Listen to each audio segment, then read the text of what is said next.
But before you get to the cabs, you're feeding it through these. The one of the foot switch that came with the amp. For the most part, the entire time I'm playing anything, because I don't really play anything clean on this track, I'm playing through the amp's distortion, which is a very vintage British tone with that vintage 30.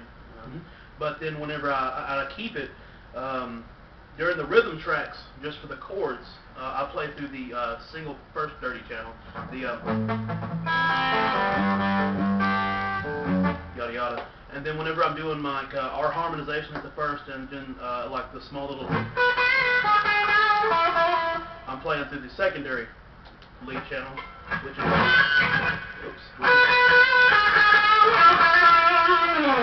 for an amp distortion, it's not bad at all. I mean, I really dig it, and I've got it not cranked up at all. I think I'm on barely 1, and it really puts out. But then whenever I need that just extra oomph, I've got it ran through a hardwire metal distortion TL2.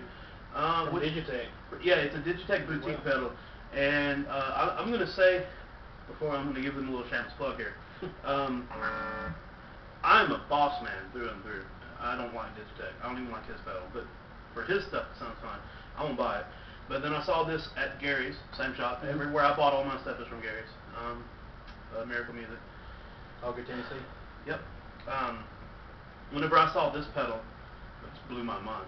I plugged it into this very amp. They had another one at the store, but it was, the same exact amp. And I played with it for probably an hour. And I'm grinding this thing out on riffs. And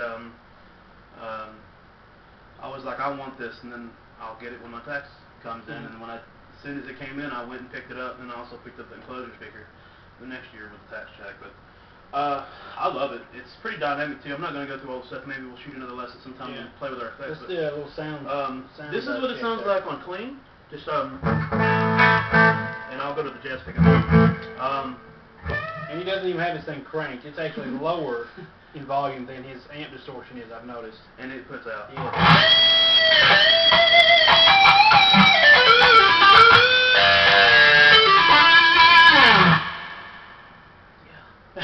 What? And that was just to the clean channel. And actually, whenever we play this, I'll go to the dirty channel and play it. I'm not going to do it now because it's late, and I got neighbors upstairs. So, but sometime we'll go through this again. Anyway, we've been talking for a while. I don't know how much farther we're going to get into the riffs. Our first intention for the song was, let's change the intro because you can't really emulate that piano thing that I don't even know. I think it was George that played it on the album, or was it Paul? I don't even know. I don't know who did the piano part. I don't have a clue. However, it just was really weird, and it had I don't knock the original recording, but I like to make things my own whenever I play it, and we're both hardcore about that. It's not because I can't play the song like it's supposed to be. I hate being a carbon copy. So we decided to change it a little bit. We played with the backing track, and it still flows with how George Harrison wrote it. And I don't know, we just changed it to that harmonized intro, and it sounds really good. And that's the whole idea for us doing these lessons. Is he was getting some requests to do some of your electric stuff because he does a lot of acoustic bluegrass, and he came to me and asked me if I wanted to help him do it because we jam a lot of electric because I don't do the bluegrass that much.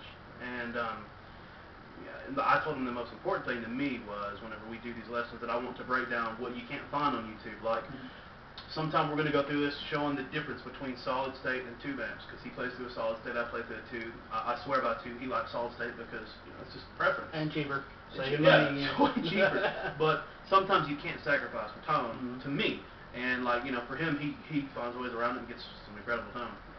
So it's preference, but. Another thing that I wanted to show is that you could play outside of the box. I've only taken 2 music lessons in my life from Gary, actually. And I took 2, not because he was a bad teacher, he's an amazing teacher, actually, but I just didn't like being told how to play guitar.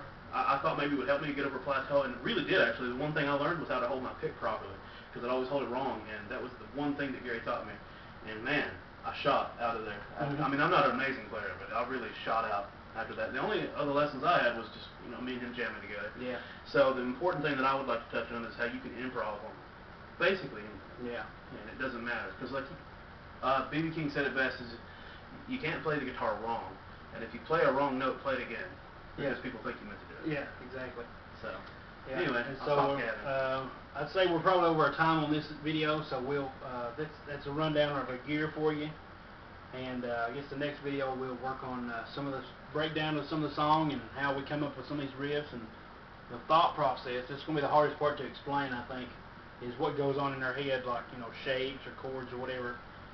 Sometimes it's just guesswork. You don't know where, but you hear something that sounds good, and you're going to stay there because you know it sounds good and you kind of know your way around that far. It feels right. Yeah. The one thing that I taught him, because he's been playing guitar for, how long have you been playing? 15 plus years. That makes me about like 10, about 10 years. And he learned something from me. Of course, you can learn something from anybody. So don't ever miss an opportunity to jam with somebody unless you just don't like them. But even then, sometimes jam with them. Yeah. You can learn something from them. But the one thing I taught him was, and I tried not to show it too much in this video because I don't like to look retarded, but that you can only play as good as your face will allow you. It's like like Paul Gilbert is an amazing player, but he really lets it show in his face and his emotions, but he's super technical as well. But there's some people out there that want to learn how to play stuff like Paul Gilbert, and they will just play it like a robot. You know, and like, you know, Stevie Ray Vaughan was the guy to watch to learn how to play with your soul, because he didn't care. Yeah. Well, and he cared. He cared what it sounded like. He didn't care what he looked like. Yeah. And like that's just really important to both of us when we learn how to play, was just how to just play. Don't be here. Don't worry about what your face looks like or whatever, because if you're thinking about that, then you're not thinking about this. If they don't make fun of your face, they're gonna make fun of your sound. Yeah. You know, and it's better to sound better and look stupid than Yeah. to look good and sound bad. Yeah. You know. So, but we'll work on some of that stuff on the next video, and for now, I guess we'll sign out. We may be over time, I don't know. I'll try to edit this as best as I can. So, stay tuned for the next video. Peace out. Thanks.